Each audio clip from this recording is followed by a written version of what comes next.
I'm happy for people to get up and get their own teas and coffees as we go along.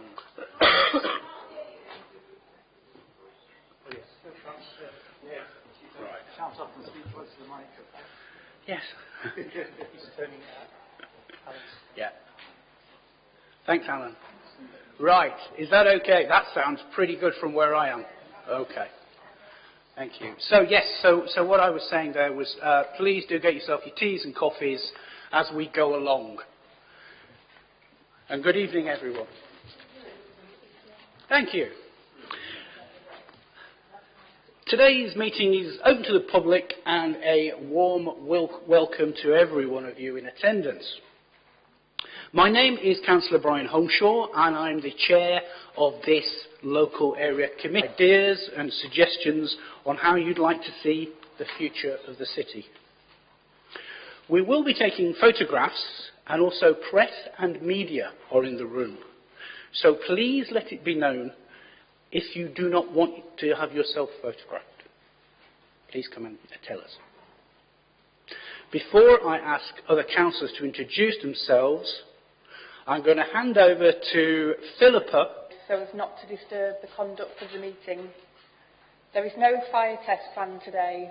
If there is an emergency evacuation, please take instruction from the council staff present. The assembly point is in Tudor Square.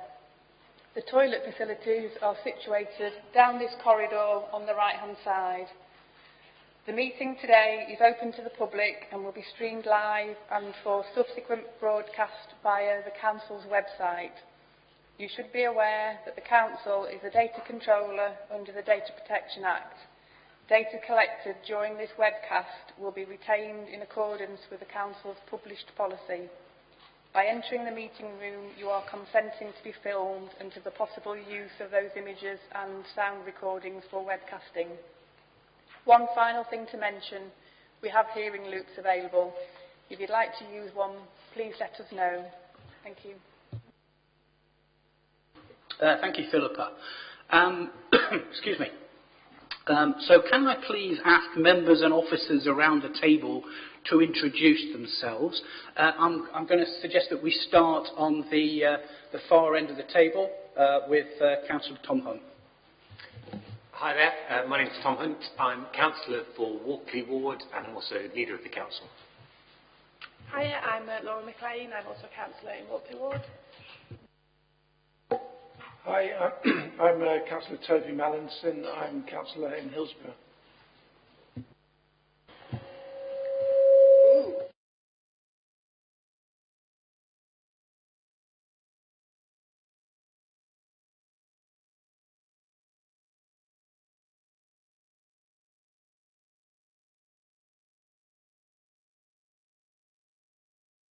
Henry Nottage for Hillsborough Ward.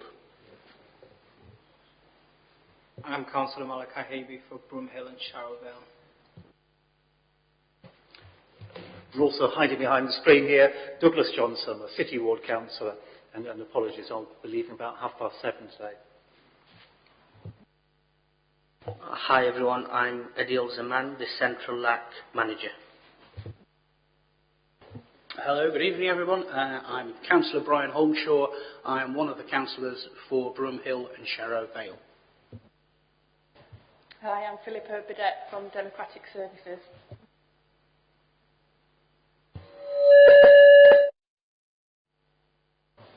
And I'm Councillor Bernard Little from Walkley. Come on in, Martin. It's in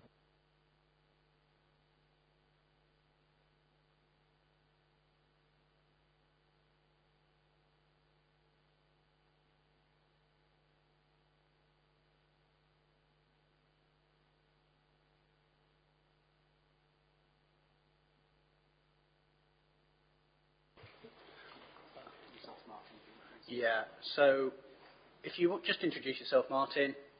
Thanks a lot. Sorry, I've just been at a community meeting. My name's Councillor Martin Phipps. I'm a councillor for City Ward. Right, thank you everyone. Excuse me. So, a couple more things I'm going to run through. So, you will have been handed some question slips on arrival from the staff. People got those on their chairs. Now we're going to collect these after the breakout sessions. I'll explain about those. And we will respond to your questions. We'll either respond today if we possibly can, or if not, we'll give a written response to your question. Secondly, I'm going to ask for any apologies. We've already heard who's here in the room on these tables, but Philippa, have we got any apologies for absence? We have apologies from Councillor Angela Argenzio. So thank you. We'll make a note of that. An item here which always comes up, which is exclusion of public and press. And what I have to respond to that is that there are no items that require the exclusion of any public and press. Moving on, declarations of interest. So do any members wish to declare an interest in any of these items of business on the agenda? And we usually get a resounding silence at that point because there aren't, but if anyone does, please raise their hand. Thank you. That's no one. Okay, we're moving on very fast now to item 5, which is the Central Local Area Committee Spend Report. And I'm going to hand over to our LAC manager, Adeel Zahman, to give a short update on the LAC Central Spend. Thanks. Adeel. Thank you, Chair. Hi, everyone. You will have received item 5 in your agenda pack as you've arrived. The purpose of this report is it sets out the budget for this financial year for the Central LAC. Each LAC, so there's 7 local area committees across the city of Sheffield. The budget for the year for 2023-24 is £100,000. On page 5 of the report, it highlights the spend to date. We have 5 key themes, which are transport and highways, business employment and skills, communities and neighbourhoods, community safety and crime, and environment. There is a breakdown of the total spend to date, which is just over £60,000. We have to spend the monies by the end of this financial year, so the end of March 2024. As it stands, the remaining budget is 50,585 and 72 to address priorities in the plan. There's also a recommendation for the local area committee to note the latest committed spend for the year, and there's also a recommendation on page 6 in regards to the cost of living budget. There was a budget passed at full council in regards to the cost of living. The Central Local Area Committee's allocation from that is £63,704, and the recommendation described in the report is that we ask for the members to allocate 50% of that towards the Citizens Advice Bureau in Sheffield to support its advice line, and for the remainder of that budget to be discussed amongst the councillors to look at identifying how we allocate the remainder of them funds. And there are more details within the report, so I now hand over to the Chair to ask the committee to approve. Thank you. So thanks, Adeel. So what I'm going to be asking, and I have to read this out because this is the proper formulation of what has to go forward. So I'm going to ask for the committee, that's the councillors on the 2 tables up here, to note the latest committed spend from 2023-24 as detailed in the report. And that is to address local priorities against the £1,000 in the Central LAC plan. That's part 1. But part 2 agrees the use of the 2023-24 LAC cost of living budget of £62,704 as described in the report, namely that 50% of the central allocation, £31,852, is awarded as a grant to Citizens Advice Sheffield to support its advice line, with the remaining 50%, £31,852, used to create a new central cost of living fund. So I'm now going to ask the councillors whether they agree with that. So agreement and no dissent. So dissent, anyone? Okay, I think that one's passed. Thank you. So now we move on to the theme of this session, because each of our LACs has been themed this year, and the theme is that of not just city goals. That's the piece that's coming up now, but of the future of Sheffield, where we have several items which we've been included as the future of Sheffield and how it can be resilient into the future, economically and environmentally. So the first of these, I'm going to hand over to James Henderson, who is the Director of Policy and Democratic Engagement at Sheffield City Council, to talk about city goals. Thank you, James. Sorry. 10 minutes. Okay, keep going.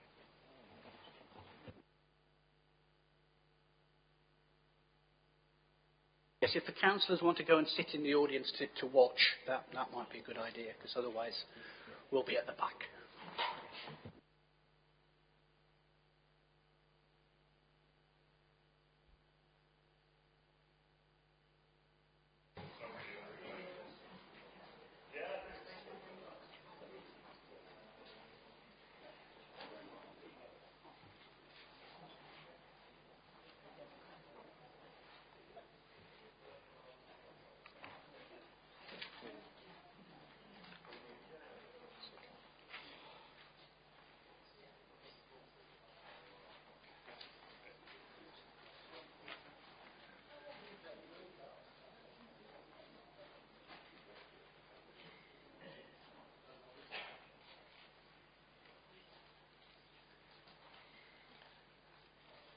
Okay.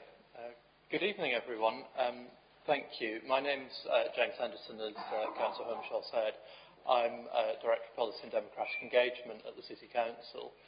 But I'm here today not to talk about a City Council initiative, but to talk about something that has been developed across the city as a whole, working with communities, with businesses, with public sector organisations, to think about, as Councillor Holmeshaw said, the future of Sheffield and the future that collectively, as a city, we want to create. And the term that we have been using for this is the Sheffield City Goals. The City Goals are intended to be a long-term statement of intent for the city of Sheffield about who we are, what we stand for, and where we want to get to as a city. They're built on the idea that Sheffield is a wonderfully diverse city with lots of different communities, lots of different perspectives, but fundamentally with a great deal in common across everyone who lives in the city. What we're aiming to do through this process is to build what we're describing as a set of stories that effectively create a narrative, a story about where we want to go as a city over the next 10, 15, 20, 30 years. And to provide a way for everyone who cares about the city to come together and to collectively contribute to making those stories come true, I suppose. So what are these things that we're calling goals? They're not a set of action plans, and they're not a set of solutions in and of themselves. But what we hope that they will do is, and this is a kind of a term that's become quite trendy in the last little while, but setting a North Star for who we are and what we want to be as a city. So a direction and something that we can all come together and agree is something that we want to try to achieve.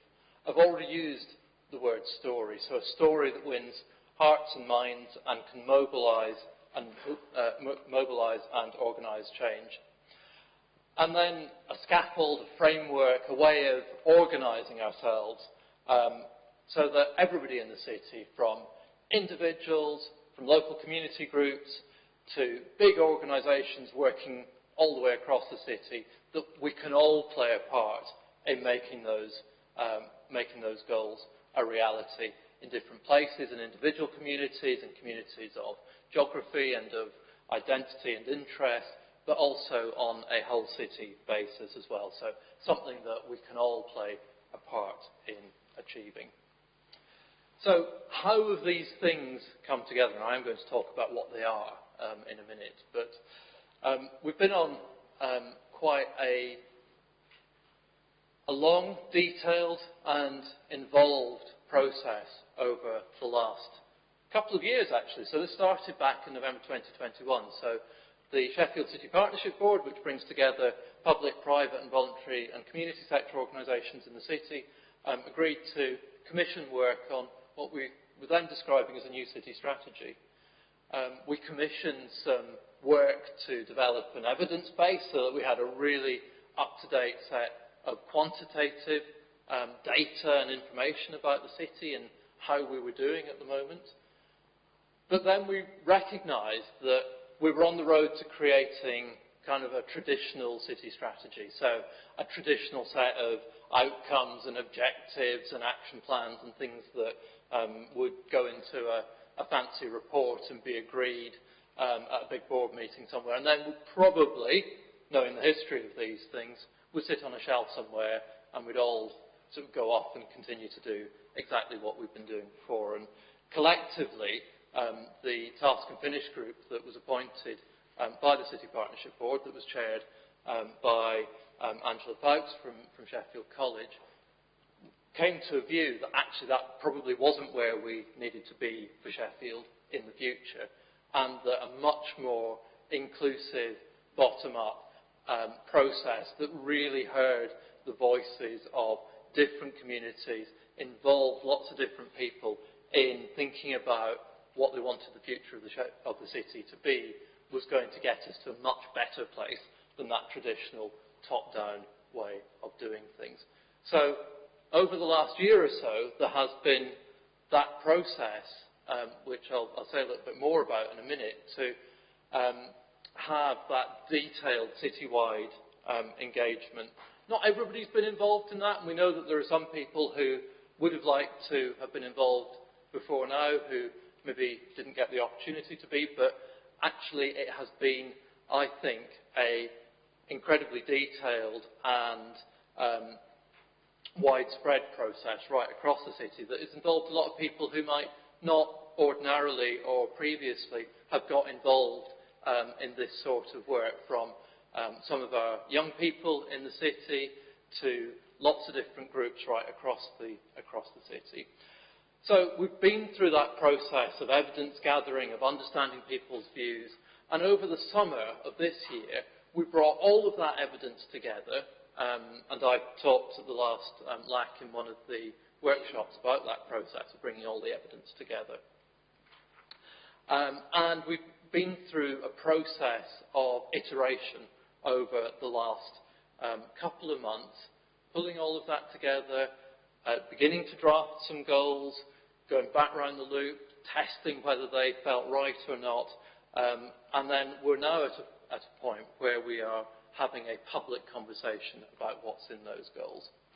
I'm going to skip over this slide a little bit, but I think what's important here is that, yes, we did an online survey, and we had over 1,600 responses to that, which is pretty good for something that might feel a little bit abstract to some. But more importantly, I think, we had a number of different engagement and different conversations right across the city with different groups. We picked out some of them here. So we've talked to the Burton Street Foundation, with youth groups, with the Medina Masjid Mosque, with Age UK, and we have also worked with Voluntary Action Sheffield to support different voluntary and community groups to have in-depth conversations with the people that they work with about what is important to them in their lives as well. So huge amount of information that we gathered.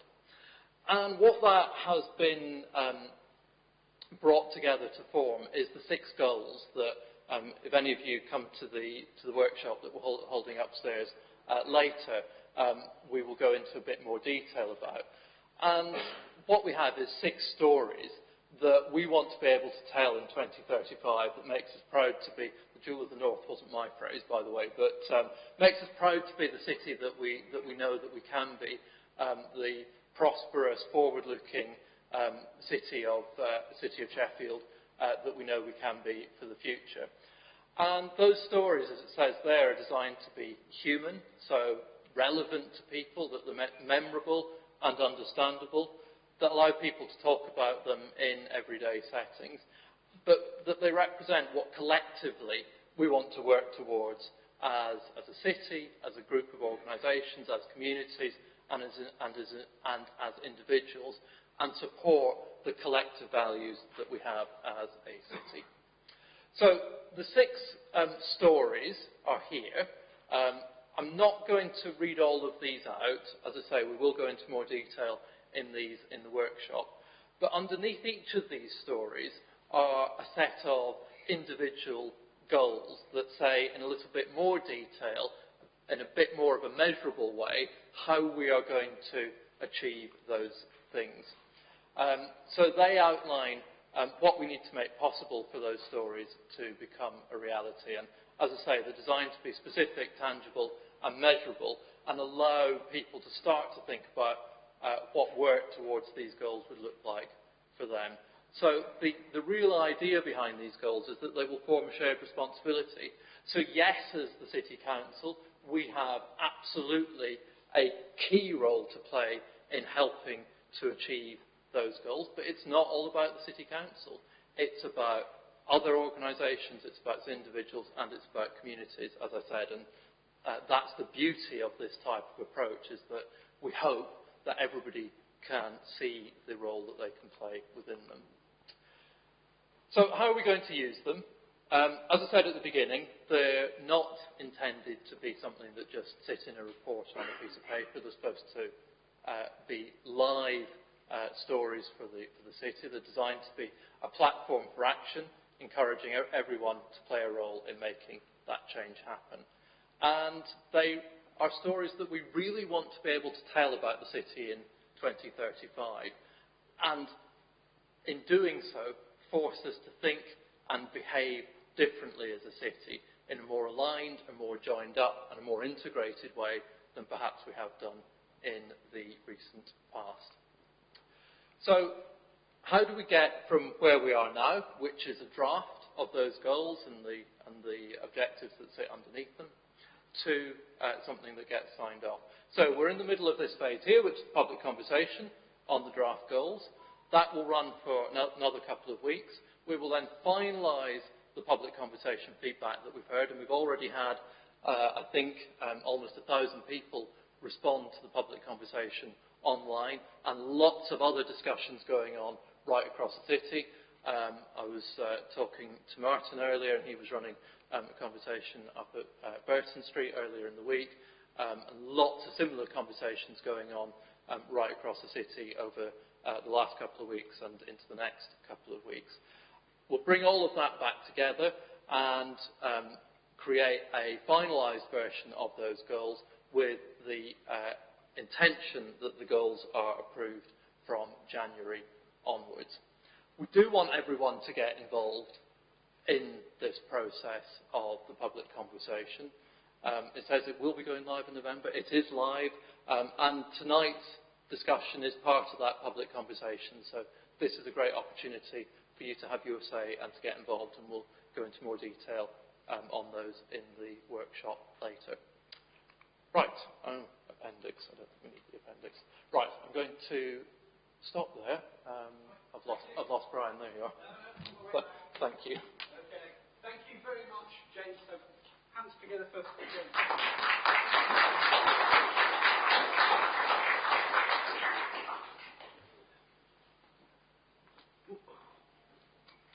The gap between the tables, and I found it.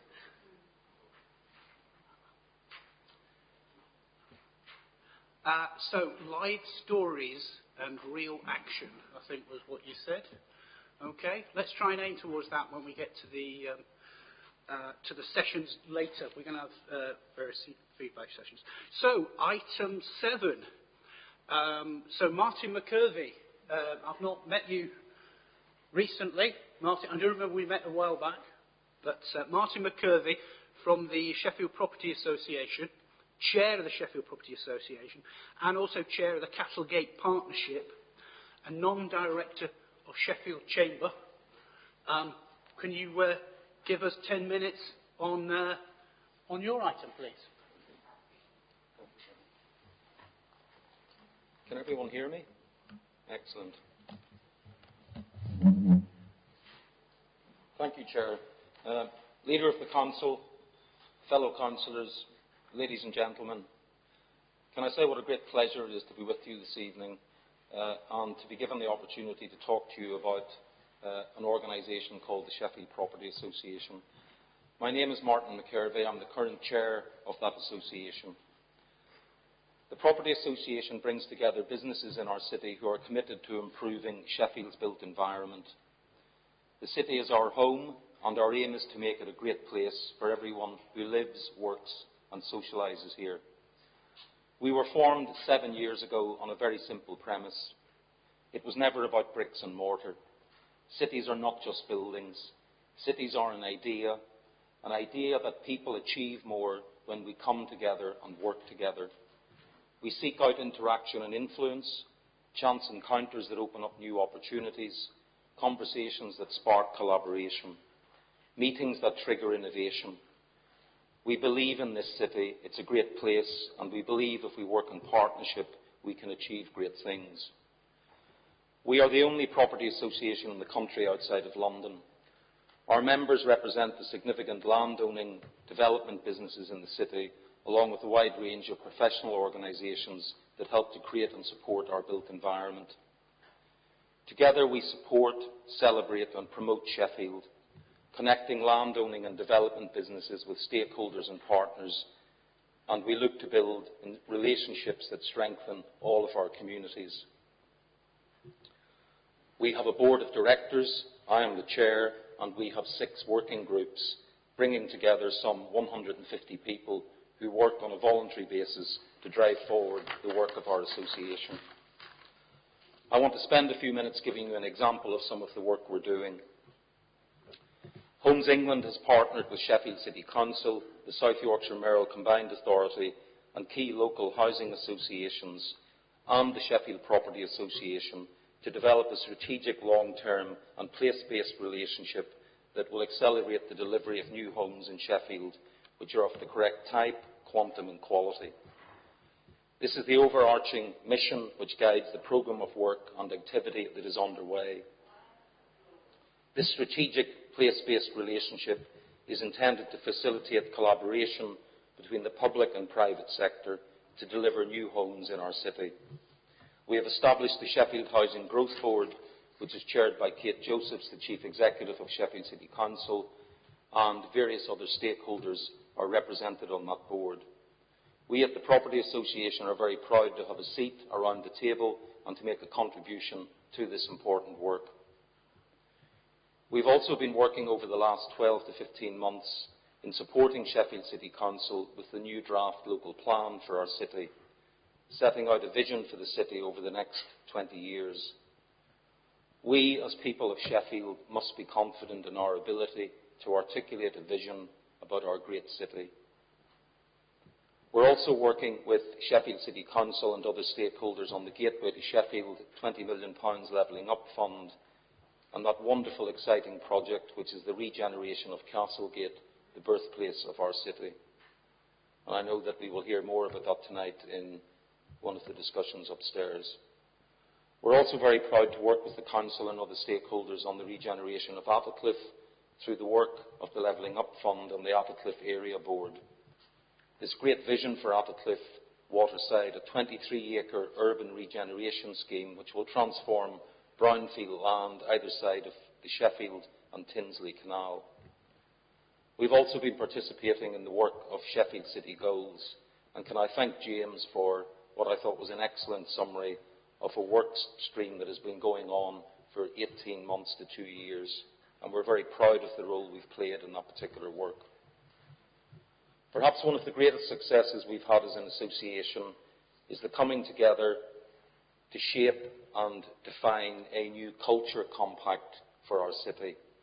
This brings together the Sheffield City Council, our 2 universities, the NHS teaching hospitals, the Sheffield Property Association and various cultural organisations in our city.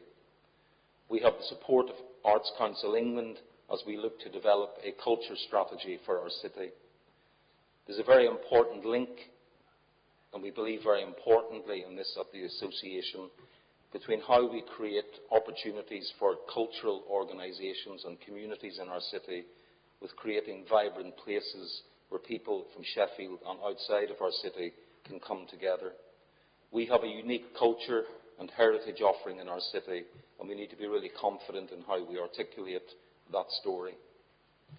Members of our association are also working with the Sheffield Chamber of Commerce and Sheffield Business Together across the action themes of helping young kids in some of our schools and communities to develop career opportunities where there may be barriers in place for a multitude of reasons, helping with environmental issues, and helping to align our work with the work which the Council is doing around some of the challenges of cost of living and some of the poverty we have in our city. We as business people have a responsibility to step up and to play our part in trying to tackle some of the challenges we face in Sheffield. We're also about to launch, and you'll hear more about this in the coming weeks after the Christmas holiday period, we've undertaken a piece of thought leadership recently looking at the impact of COVID and the impact of working from home on our city centre. We want to use this thought leadership report, which we've developed in conjunction with the University of Sheffield, to promote a conversation in our city around what our new city centre is going to look like, how we're going to visualise that going forward, and how we're going to make that relevant for everyone in our city. As I draw to a close, can I say that as someone who came here 42 years ago, and I guess you've worked out that I'm not originally from Sheffield, but I did come here 42 years ago to study. I made Sheffield my home, and I'm very proud of what Sheffield has done for me, and it's with great pride that I chair an association that has an opportunity to play a role in shaping the future direction and vision for this great city. Let us all work together to make Sheffield the very best place it can be. Thank you.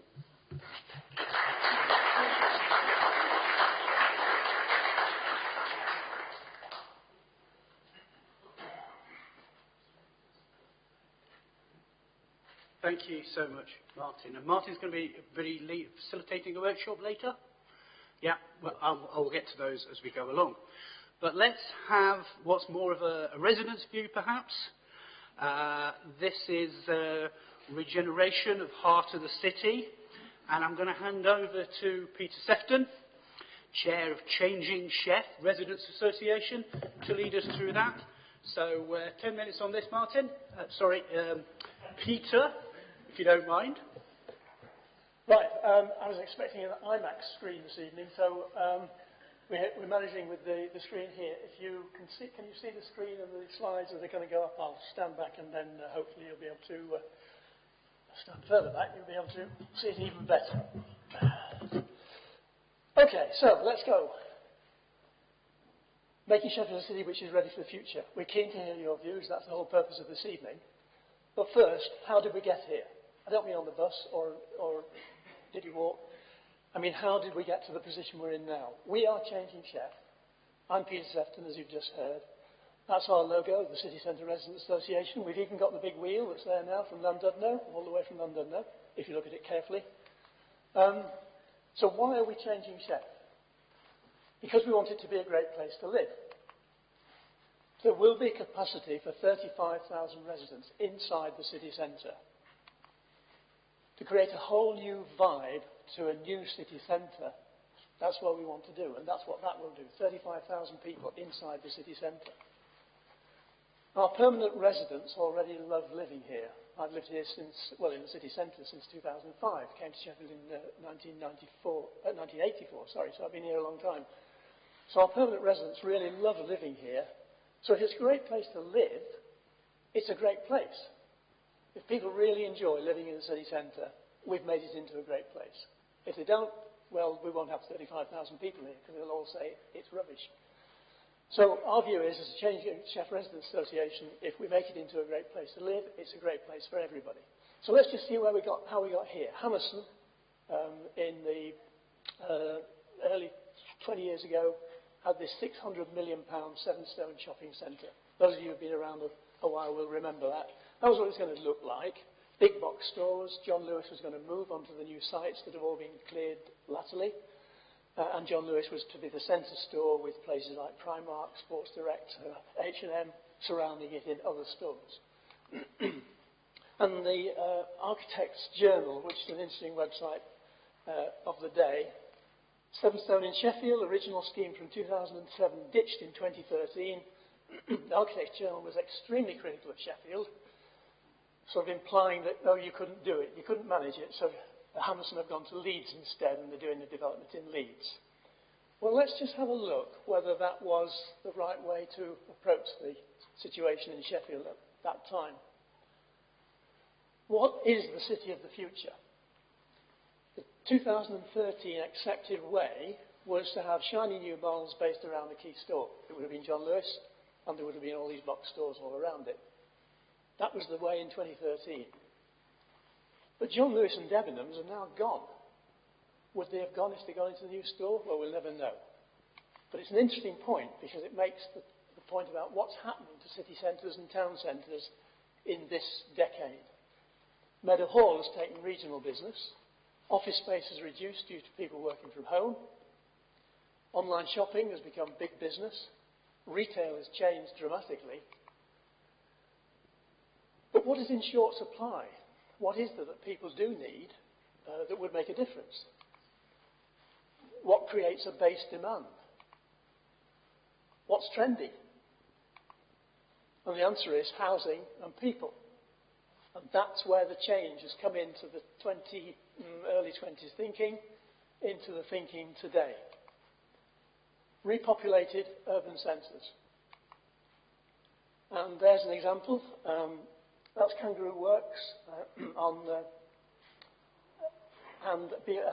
it is the BT building that's also been turned into apartments.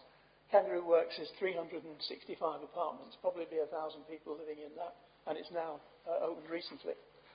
So housing and people, repopulated urban centres, and it's happening all around the world, even in Manhattan, New York. This was the New York Times 12 days ago. For all the talk about converting New York City's languishing office buildings into housing, just one neighbourhood has done it on a large scale, the financial district. There are now 66,000 residents. We're talking 35. They've got 66,000 residents in the financial district between the areas of Chambers Street, Brooklyn Bridge North and the Hudson River on the west. And multiple schools have opened, as have new restaurants and shops. And there's somebody looking at it. That's what we're talking about. 66,000 people moving in to what was the financial district, and nobody lived there. So we are fortunate, in our opinion, as a residents' association, people who live here, we're fortunate to be ahead of the trend with everything that's going on in the city centre now. Repopulating a city centre brings a whole new vibe. And 500 million, which is what is being spent in Sheffield at the moment, £500 million is being spent to rejuvenate our city, should bring something very special. And I like the slogans that have gone up over the last 12, 18 months. Making places and spaces for you and your city. Remixing the heart of Sheffield. What we are doing today will shape the city for decades to come, and it certainly will. This is the new city for the future that we're seeing now. And finally, making our city the best it can be for residents and visitors alike. I like the fact that residents come before the visitors there. I think that's a very interesting point. But just a little point as well in the corner here. You won't be able to see it. I'm just testing. If you've been to Specsavers recently, you will be able to see it. Otherwise, the Heart of the City logo is there. A little heart in the middle and Heart of the City around it, and Sheffield underneath. Well, what are the benefits of city centre living? Let's have a look. It's convenient. Everything's within walking distance. It provides exercise and minimal car use. People do have a car sometimes, but they only need it when they go out of town. All services are here. Shopping, opticians, dentists, doctors, churches, even hospitals, within easy reach. Entertainment and dining. Theatres, cinemas, concert venues, cafes, restaurants, bowling alleys, indoor game centres, museums and exhibitions. A lot of things inside the city centre. It's fantastic. 2 universities, 60,000 students. With a huge new Sheffield Hallam University campus being built on the way down as you walk down to the railway station. Parks and outdoor facilities. Pounds Park, the musical pocket park, which is an initiative of changing Sheff. You've got leaflets on your chairs about the musical pocket park. We're looking for sponsors from the musical industry in Sheffield. If you know anybody, if you know Jarvis Cocker or anybody like that, we're looking for sponsors. Devonshire Green, Gel Street Park, Edward Street Park, Peace Gardens, Winter Garden. There's so many places in the city centre and plenty of others as well, little pocket places. Why wouldn't people want to live here? As you can tell, I'm retired. I've been retired for quite a while, but in my retirement years, when I was retiring, people were saying, "Oh, I'm looking forward to retiring," and I say, "Where are you going?" "I'm going to move out into Derbyshire." Now, I'm nothing against any of you that come from Derbyshire or live in Derbyshire, but I would say, what on earth for? You've got all this in the city centre, and as you get older, you need more and more of it. So there we are, Pounds Park. I hope you've all visited Pounds Park. It's fantastic. Little kids love it. Well, even big kids love it. That's the musical pocket park that Changing Sheff had the influence over and support from the council, and Sean McLean in particular is here this evening. The site is outside the back of Debenhams, as was, and near to the Light Cinema. That's Gel Street Park, and those are called trumpets. If you know the technical terms, they're called trumpets. And that's Audrey dancing on the trumpets. And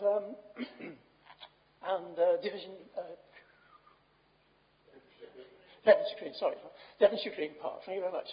Just a quick operation there. And Devonshire, when the sun was shining. So we've got some fantastic facilities, and now we're going to get 60 new outlets in the heart of the city.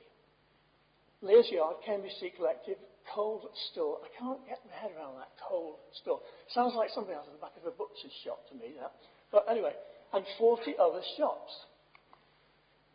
So there we are, Lear's Yard. That's an artist's impression. It's going to be really nice when the sun's shining. It's going to be fantastic. Cambridge Street Collective, Coles Store. Coles Corner is a better. I think Coles Corner would be a better name for that. But anyway, Coles Store. And then the new buildings that are going up with retail on the ground floor, supported by all the residential accommodation above. That's 60 new outlets. If you can top them all up, that's going to be a fantastic city centre. So a question for you now. A population of 35,000 people, residents, the size of many other communities. There's a few examples: Falkirk, Exmouth, Falding and Bridlington, and many other towns in the UK, similar population size, 35,000. Is Sheffield City Centre recognised as a community? Like, for example, Hillsborough, Walkley, Mosborough, Chapeltown, Crosspool, Kelham Island. Is Sheffield City Centre recognised? Do you look at it? Anybody, hands up if you think it's a community. Right, we've got five people think it's a community, which is a small minority of the rest of the people here this evening. Well, we think, as residents, that unfortunately it's not recognised as a community. And yet, it's going to be a big community. What does a community need? Well, 35,000 people, it will be the most densely populated of those suburbs I've just described and all the rest as well. There's no village hall. We're in the town hall, but that's not a village hall, is it? No preschool nursery. No laundry or dry cleaners. We used to have two. We haven't got any now. No recycling centre or repair cafe. There's what people do with the recycling. They dump it at the side of the road and hope somebody else will go and pick it up and take it away. Because there's no way. Unless you've got a car, you can take it to one of the outlets around the outside of the city. There's no recycling. Minimal public toilets. Now, you might say, well, if you live in the city centre, you've got your own public toilets at home. But if you're showing people around the city centre, and then somebody says, oh, where's the public toilets? Well, you could go to the top of Marks and Spencer. You could go to the back of the Millennium Galleries, downstairs and underneath. You could go in a pub or a restaurant or whatever. There's no basic central public toilets, which is not good.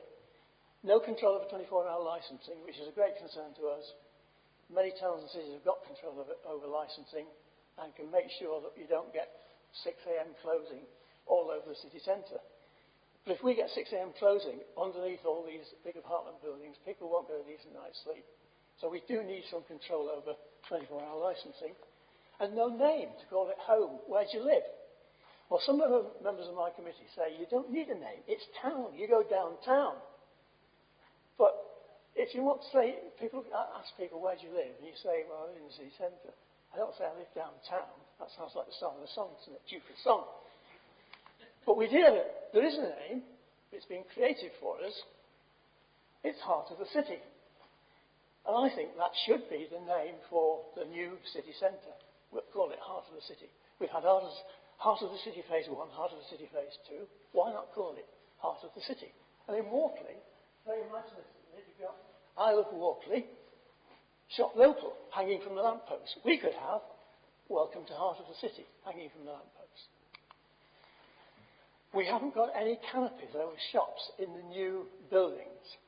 People of years gone by had the good sense, this is looking down the moor towards Sainsbury's on the right, Market on the left, and the other shops going down the moor. In the old days, they put canopies over the top. None of the new buildings have a canopy over the outside to shelter us from the rain. Now, we know what climate change is doing, especially in Sheffield. Torrential rain every so often. It makes people want to go out to Meadow Hall, doesn't it? But this makes a big difference. If you can walk down the side of the street without getting soaking wet, it's much better. I'll struggle with 1 minute, but I'll do my best. 35,000 strangers. Many students are temporary residents. How to draw them into the vibe. Branding that makes people feel it's like home. I live in the heart of the city. A community hub, an information centre. We've got ideas on how these could be done. And all residents in the building should be part of a residents association, but that's an in-house sort of. And the laundrette. Do you see it there? And the laundrette. The elephant in the room. This is why it's important. This is why I don't want to stop now. Do you know what the elephant in the room is? I've just given you a clue. There is an elephant not in this room, it's outside. What is the elephant in the room in the centre of Sheffield? You got it. We have multiple complex needs for these people. They've got trauma, mental health, drugs, alcohol issues. 2015, SPICE came in and started the programme of the problem. We were SCRAG then, Sheffield City Centre Residents Association, and we got the agencies to combine because we said people were falling through the cracks. And we created a Help Us Help campaign that's now established, and that's the Help Us Help Sheffield. They're not always homeless. Sheffield people are very generous. There are 60,000 students. If every one of those students gave £1 a week to the people on the street, just £1 a week, £60,000 a week, there are about 60 of them, £1,000 a week each. It's a very good business model.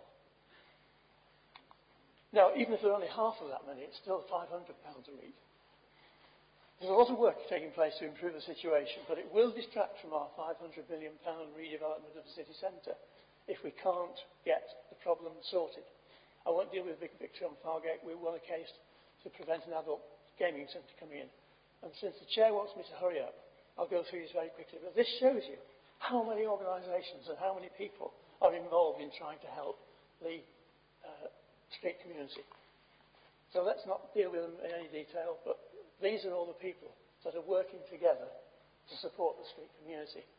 So it's a massive organised effort, but some people enjoy the amount of money they can make and what they can do with it. And that's the Help Us Help website. There's another elephant in the room. Graffiti. That's ruining the city centre. Now, if you live in a building, I won't be long, Brian. If you live in a building, if you occupy a building, say you work in the town hall, you can report on 101 that there's been some graffiti done damage to the building. Because that's criminal damage. It classes as criminal damage. But you can only do it if you're in the building. If it's your building, or you work in that building, or you live in that building, you can report it on 101, or even easier on the website Smart Contact South Yorkshire Police. And that's something that we really are working very hard. And there is a police officer actually, Waka Hussain, Sergeant Waka Hussain, is actually working on this with the City Council.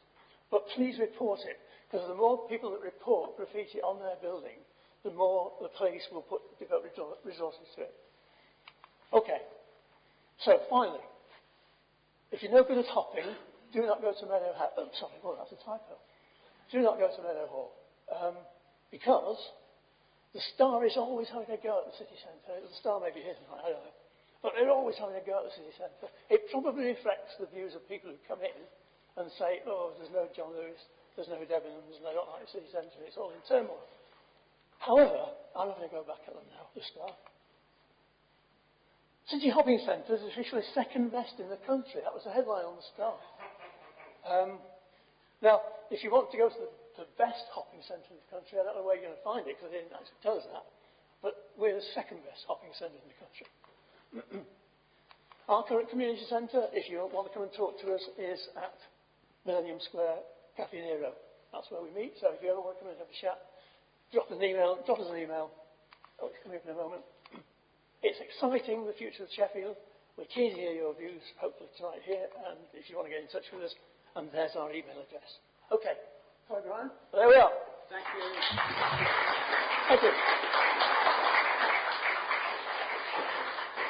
So, I think we learned a few things there. If you want people to really look at your slides, put in a deliberate spelling error, and then everyone will look at it. So, hopping for shopping, brilliant. Some really pertinent questions from Peter there, which I'm hoping we're going to bring some of those into our feedback and roundtable sessions, which we're going to move on to now. So, these sessions are what we do each time with Central LAC. We will capture your ideas and suggestions around the table, so please do speak. Give others an opportunity to speak around your table as well, so everyone's ideas can be gathered in. You're able to then get a drink as you go into those rooms, but also we can do that on the way back as well. It's going to limit us to about 40 minutes in the feedback sessions. You're going to be signposted to the rooms by the LAC officers, and feel free to move around the different rooms. They're all going to be on the first floor. If you have difficulty with the stairs, there is a lift, which we should be signposted to. It's behind us, isn't it? Just around there. So there is a lift to the first floor. Otherwise, I'd like you to then to move off through that door. Now, the different feedback sessions we're going to do. The first room you're going to come to if you go up the stairs is the ante-room, which is a LAC drop-in for general ideas and suggestions that you might want to talk over with a LAC team. Committee room 1, the next room you'll find, is City Goals. So James Henderson, you're going to be there. Committee room 2 is looking at Castlegate and the Levelling Up project. So I suspect that that's is it Martin or is it? Simon. It's Simon Ogden's going to be coming out. So put your hand up, Simon, so we know who you are. Thank you, Simon. So that's Committee Room 2. And then Heart of the City Regeneration, Committee Room 3 is going to be, I presume, Peter here. Yeah, so Peter, who you just heard from. So that's those. And that will become clearer as you go up the steps. There will be officers to guide you. Anything else that I've forgotten? Oh, yes. All this feedback is going to go back to relevant policy committees, as has previous feedback sessions. from the LACs. And we're also going to put it on the website for a public view as well. So we will see you in around 40 minutes. You'll get a warning for about 5 minutes before the end of the session. And I'd like someone to gather that information in on the table and bring it back to us for a short feedback session. I think that's all.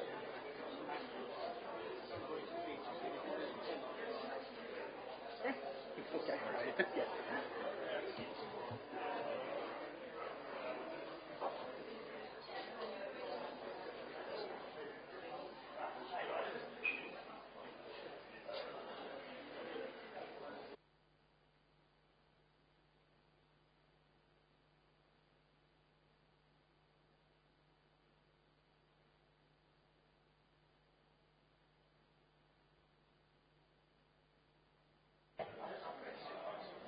Yes, I was just saying to people coming into the room, please help yourself to tea and coffee and get yourselves a seat. We shall be starting very shortly.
don't have to talk about the lag dropping. That would something we'll take away. So it's just City Gold, Castlegate, and half of the city. Just some very brief.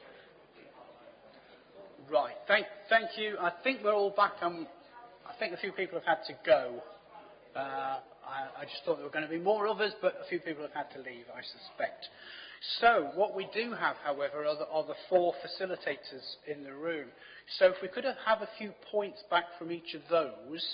And if we start with the city goals, if you're okay with that, James. City goals, which was in committee room 1. A few points back from your group, please. And we'll collect those, and they will go forward. Yeah, thank you, Chair. So we had a really good conversation. Thank you to everyone who joined me for that conversation. A few points to feedback.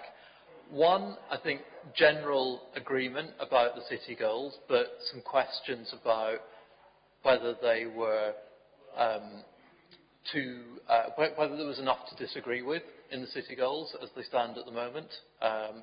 Some questions about how do we make these real and how do we make these part of what every organisation in the city is working towards. How do communities contribute and how do individuals contribute, particularly people who've been working in communities for a long time under difficult circumstances and perhaps feel that it's been difficult to make progress. So how are these really going to help? So some things to think about there.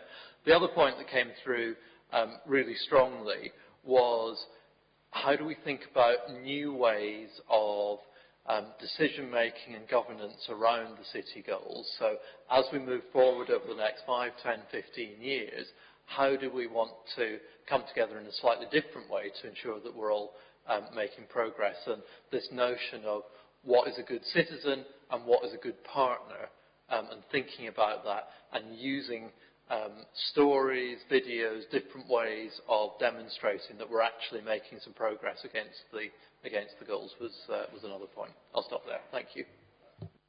That's great. Thank you. Yes. So I think we've got, as long as we've got note of that, that would be fantastic. And if your sheet can also come up to this table if you've got one, or set of, that's fine. That's fine. Whatever you have, it'll come to us and we will work on it. Thank you. Committee room 2 was the Castlegate and Levelling Up project. Simon, so if you can give us a brief resume, please.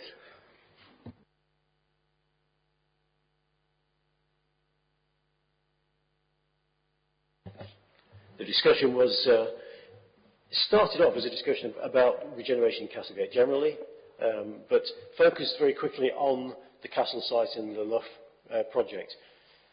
I think it's fair to say that everybody that spoke was excited about it and sees it as being a great chance for Castlegate.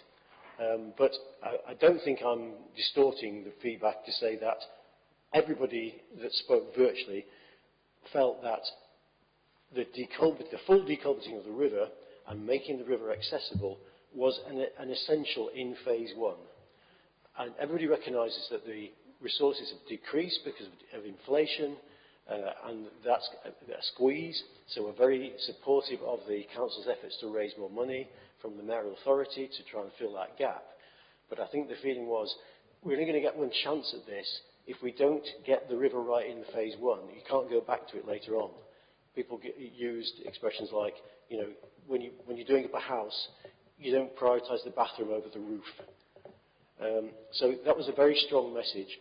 Taking on board all the challenges the council have got, nobody's being glib about it, but it would make the difference between being a nice park and a really good park. And I think it would have economic benefits as well as environmental and well-being benefits. That was what people were saying. If anyone thinks I'm over-egging it, then please shout now. Okay.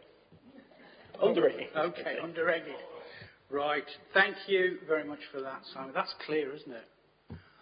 What you can do about it? Tricky. Is that it wasn't privatised, I know that.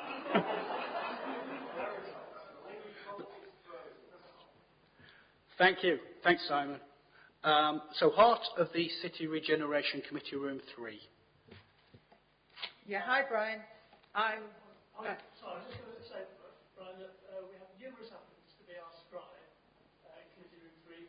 But Councillor Christine won the prize, and she's going to be our announcer. Thank you for passing that on. Thanks, Tina. Yeah, so our discussion was mainly around what do we need to do to make it feel like a community in the city centre. And there was a lot of positive things. The things that I've got here aren't so positive, but I'm sure we can address them. So one of the main issues was that we need the right facilities, and at the moment they aren't there. Things like public toilets, healthcare practices and things, but they can become there. Another issue that came up was we want it to be a mixed community, so we do need to think about things like affordable housing and social housing. That making affordable housing will attract younger people in, and having social housing will create the mixed community that you get. There was a warning, don't build too many small boxes, so let's have decent sized homes for families as well as just not small boxes. We need decent space. Then there were a lot of issues around, we can call them hygiene factors. So how do we make the city centre generally appealing? Thinking about antisocial behaviour and homelessness, we need to work with these issues and make sure they don't become a problem in the city centre, but we didn't want to kick out all the homeless people because it was made a point that it is their home as well. So we need to think about the hygiene factors, make sure they do have facilities, and generally make sure there are enough bins, the litter's removed, the streets are kept clean, the graffiti's kept down, so there's a lot about hygiene factors. We mentioned the need for sustainable housing, and the carbon intensity. Also a hygiene factor, ongoing maintenance, make sure buildings are kept looking nice. And the last thing we mentioned was, we talked about Fargate in particular, there seemed to be a lot of empty spaces above the shops, and we were talking about the front door scheme. And that's because those buildings didn't have an entrance to the upstairs unless you went through the shop, but there are grants to convert those so that people will be able to use those spaces and enter them not just through the shop. So I think that's a very brief summary of some of the things we talked about. Peter, have I missed anything? That's wonderful. I'm going to allow myself one comment here, as Chair's prerogative. For me, a lot of it in the city centre is to do with the cumulative impact of individual planning applications. So you get an individual planning application, there's conditions attached to it, but cumulatively they add up to making quite an impact if they're not done properly. So you've got to factor in your open spaces, all your hygiene aspects, all those services that you do need to be able to service all that planning that's going to go on and the growth of the city. So I'm going to leave it at that. I hope you'll forgive me for that. So, finishing off with public questions. We haven't had any public questions that, on our sheets, and I've explained why we do the sheets. It's so we can know how we can answer them, in what format we need to answer them. So we haven't had any. So, we're coming to the end of the session, and there is item 12, minutes of the previous meeting. Now, this is for the members of the committee, that's the councillors on the committee, to approve or not approve those minutes. So can members of the committee approve, as an accurate record, the minutes of the previous meeting held on 3rd of October 2023? I'd like to see whether people approve of it and any disapproval. So it's an accurate record. Okay. Thank you very much.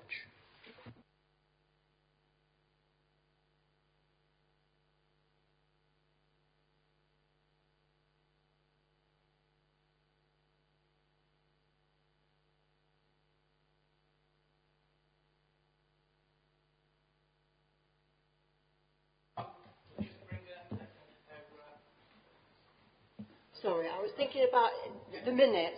It records which of the councillors turned up. It doesn't say how many members of the public turned up.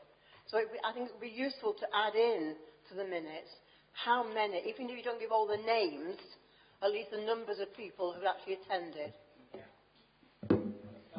That's wonderful. That's great, because we're really proud of actually that we have quite a good turnout. Last time we had more than 100. Previous to that, it was 85. We've got a few less maybe tonight, but it's getting into dark nights, so you know that's a factor to be brought in. So that's a good idea. Thank you, Vicky. We can do that. So I think slightly before our time, can't quite believe it, we are going to complete the Central LAC meeting.